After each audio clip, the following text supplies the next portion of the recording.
नमस्कार। आपका अखबार के YouTube चैनल पर आपका स्वागत है। मैं हूं प्रदीप सिंह। दो पार्टियों में इस समय होड़ लगी हुई है एक दूसरे जैसा बनने की। ये भारतीय राजनीति में पहला उदाहरण है जब दो पार्टियां एक दूसरे की नकल करने की कोशिश कर रही, उनके जैसा बनने की कोशिश कर रही। और इन दोनों पार्टियों का नाम है कांग्रेस पार्टी और आम आदमी पार्टी। अब आप कहेंगे कि ऐसा क्या हो गया, दोनों पार्टियों में होड़ लगी हुई है एक दूसरे की नकल की। आपको याद होगा 2015 का विधानसभा चुनाव का नतीजा आया था। तब कांग्रेस की ओर से राहुल गांधी और सोनिया गांधी आए थे प्रेस के सामने उस पर प्रतिक्रिया देने के लिए। राहुल गांधी से पूछा गया था कि इस नतीजे से आप क्या समझते हैं, तो उन्होंने कहा कि हमको आम आदमी पार्टी से सीखना चाहिए। लेकिन उसके बाद भी कांग्रेस का हार का सिलसिला जारी रहा। 2015 के बाद भी जो चुनाव हुए उनमें भी, खासतौर से 2017 में उनके कांग्रेस अध्यक्ष रहते हुए जिस तरह से गुजरात में बुरी तरह पार्टी हारी, उसका असर उनके ऊपर इतना पड़ा कि 2019 में लोकसभा चुनाव की हार के बाद उन्होंने पद छोड़ दिया। उसके बाद अध्यक्ष बनने को तैयार आज तक नहीं हुए। लेकिन कांग्रेस की हार का सिलसिला उससे नहीं रुका, चाहे राहुल गांधी कांग्रेस अध्यक्ष रहे हों, चाहे अध्यक्ष पद पर न रहे हों, सोनिया गांधी अध्यक्ष रही हो या न रही हो। अब दो चुनाव ऐसे हुए हैं जिनमें कांग्रेस की जीत हुई है। पहला है हिमाचल प्रदेश का और दूसरा है कर्नाटक का। दोनों चुनाव में ध्यान रखिए, कांग्रेस पार्टी ने वही किया जो आम आदमी की रणनीति है। क्या? रेवड़ी बांटो।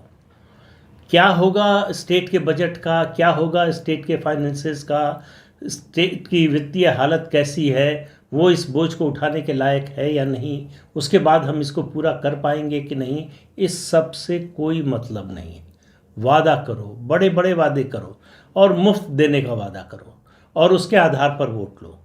ये तुष्टीकरण की एक नई राजनीति का स्वरूप सामने आया है और इसलिए तुष्टीकरण कह रहा हूँ। आप कह सकते हैं कि जो है सभी पार्टियाँ इस तरह से करती हैं, सभी पार्टियाँ इससे थोड़ा अलग करती हैं।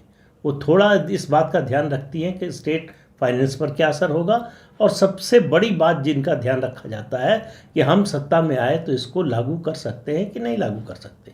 अगर लागू कर सकते हैं तब उनको वादा करने में कोई दिक्कत नहीं होती। अब आप देखिए, सबसे ताज़ा उदाहरण अगर आप देखिए कर्नाटक का। कर्नाटक में 200 यूनिट या 300 यूनिट फ्री बिजली का वादा किया कांग्रेस पार्टी ने, और सत्ता में आने के बाद हालत ये हो गई कि बिजली कंपनी के जो कर्मचारी बिल लेने के लिए जा रहे हैं, मीटर रीडिंग के लिए जा रहे हैं, लोग उनको मारकर भगा रहे हैं कि बिजली फ्री हो गई है।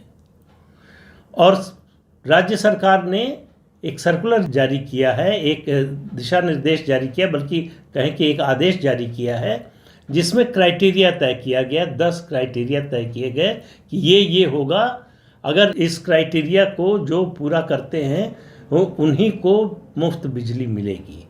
उसका निचोड़ ये है कि किसी को मुफ्त बिजली नहीं मिलेगी। उसका निचोड़ ये है कि अगर उन सब क्राइटेरिया को मान लिया जाए, जैसे कि आपके घर में बिजली का कोई यंत्र नहीं होना चाहिए, पंखा नहीं होना चाहिए, एसी कूलर फ्रिज नहीं होना चाहिए, ग्राइंडर मिक्सर नहीं होना चाहिए, उसके अलावा कोई मोबाइल चार्जर या मतलब कोई चार्जर की मशीन नहीं होनी चाहिए। आज के ज़माने में झुग्गी झोपड़ी में रहने वाला भी मोबाइल चार्जर तो रखता ही है।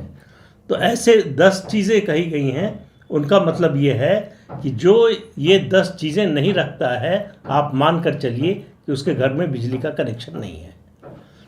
वही इसका पालन कर सकता है। अगर आप पालन नहीं कर सकते तो आपको मुफ्त बिजली नहीं मिलेगी।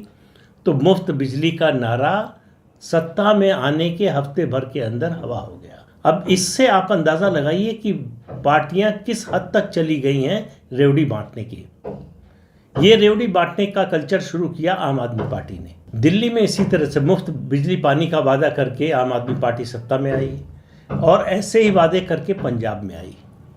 अब एक प्रश्न उठता है, आम आदमी पार्टी चुनाव तो गुजरात में भी लड़ी, उत्तराखंड में भी लड़ी, हिमाचल प्रदेश में भी लड़ी और इसके अलावा गोवा में भी लड़ी। इन राज्यों में उससे फायदा क्यों नहीं हुआ? तो जिन राज्यों में कांग्रेस पार्टी के पास वंचित वर्ग का और मुस्लिम वर्ग का वोट है, वही वोट आम आदमी पार्टी हथिया सकती है। और इसके साथ दूसरी शर्त है, जो ज़्यादा बड़ी शर्त है, कि कांग्रेस उन वर्गों में तेजी से अलोकप्रिय हो रही हो।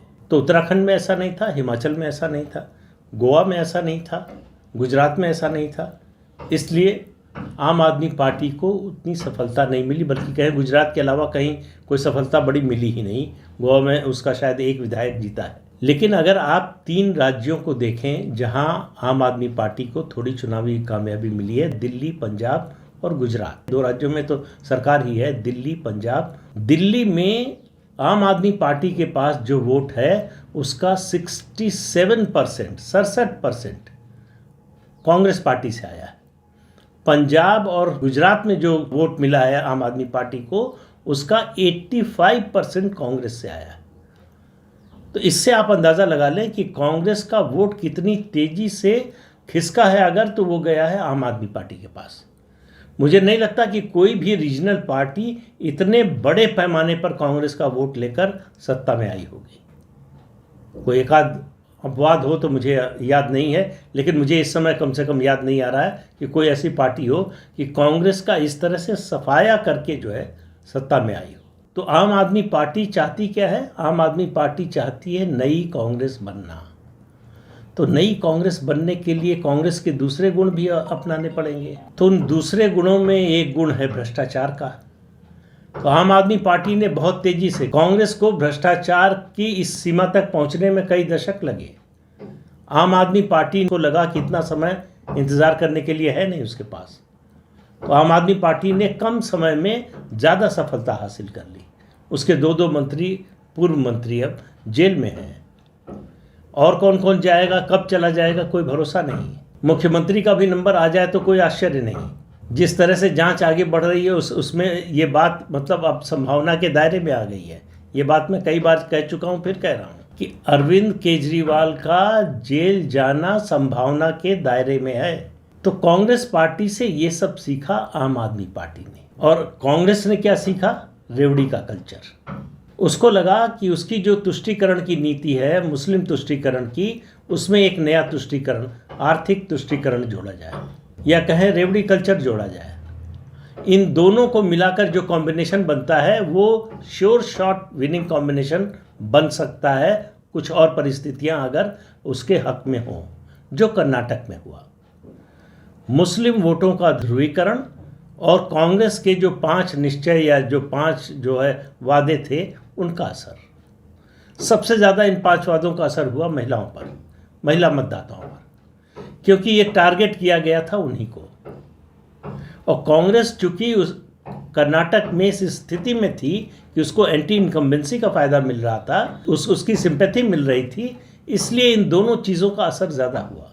कांग्रेस ने अपने मैनिफेस्टो में दोनों चीज़ों को पूरी जगह दी, आर्थिक तुष्टीकरण को भी और उसके अलावा मुस्लिम तुष्टीकरण को भी।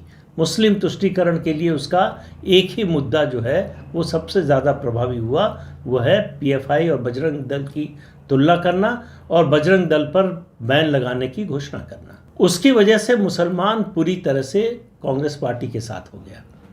तो अब ये जो होड़ चल रही थी उसमें एक मुश्किल आ गई है।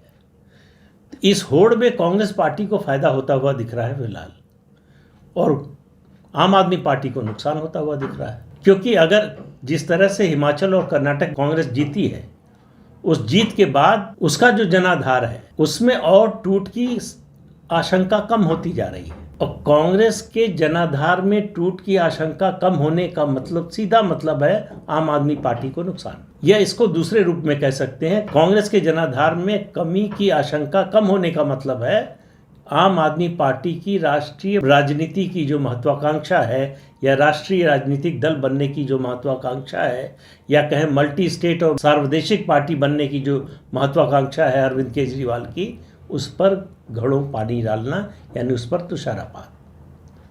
यही हो रहा है इस समय।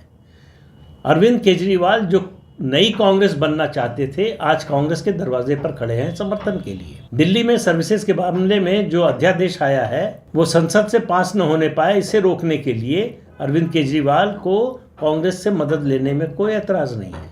कांग्रेस को समझ में नहीं आ रहा है कि आम आदमी पार्टी की मदद करना, आम आदमी पार्टी को मजबूत करने का मतलब है अपने आप को कमजोर करना। तो कांग्रेस इस समय बीजेपी और मोदी विरोध में इतनी अंधी हो चुकी है कि उसको अपना नुकसान भी नहीं समझ में आ रहा है। ऐसा नहीं है कि कांग्रेस में सब लोग ऐसा सोच रहे हैं, लेकिन जो लोग ऐसा सोच रहे हैं वो अलग थलग है।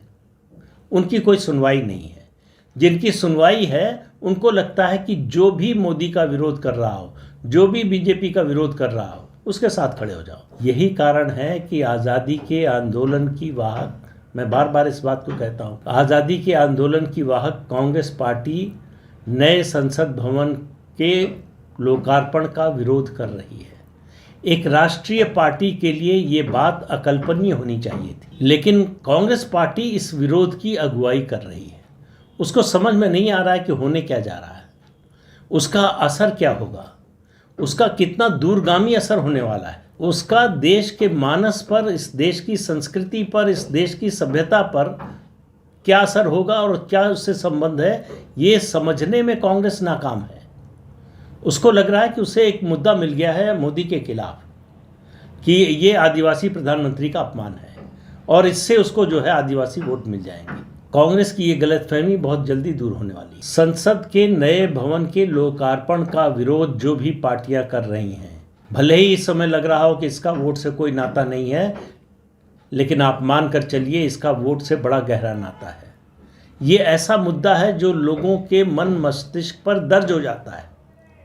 इस पर लोग रिएक्ट नहीं करते तुरंत, समय आने पर करते। तब लोगों को आश्चर्य होता है ये नतीजा कैसे आ गया, ये बदलाव कैसे आ गया। ये वही दौर चल रहा है जब लोगों के मन मस्तिष्क पर जो भी मुद्दे हैं, जो भी काम हो रहे हैं, वो दर्ज हो रहे हैं। वोट पक्ष और विपक्ष में पक्के हो रहे हैं। भाजपा के साथ खड़े होने वाले और मजबूती से खड़े हो रहे हैं, विपक्षी दलों का विरोध करने वाले और मजबूती से विरोध करने के लिए खड़े हो रहे हैं।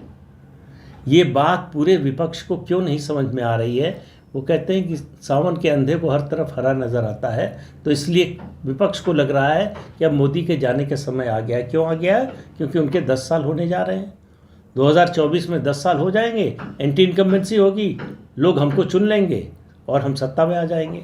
और हम सत्ता में आने के लिए एक होने की बात करें तो लोग और प्रभावित हो जाएंगे। ऐसा होने वाला नहीं होगा। ये कि न तो कांग्रेस आम आदमी पार्टी बन पाएगी, ना आम आदमी पार्टी कांग्रेस बन पाएगी। तो दोनों, मतलब कहते हैं कि अपनी जो विशिष्टता है, अपना जो स्वभाव है, उसके विपरीत आचरण नहीं करना चाहिए। स्वभाव के विपरीत आचरण का हमेशा नतीजा बुरा होता है, और यही होने जा रहा है आम आदमी पार्टी और कांग्रेस पार्टी के साथ। तो इस अंक में इतना ही। अगले अंक में फिर मिलेंगे किसी नए मुद्दे के साथ। तब तक के लिए अनुमति दीजिए। आपसे अनुरोध है कि ये चैनल देखिए, शेयर कीजिए, लाइक कीजिए और सब्सक्राइब ज़रूर कीजिए। नमस्कार।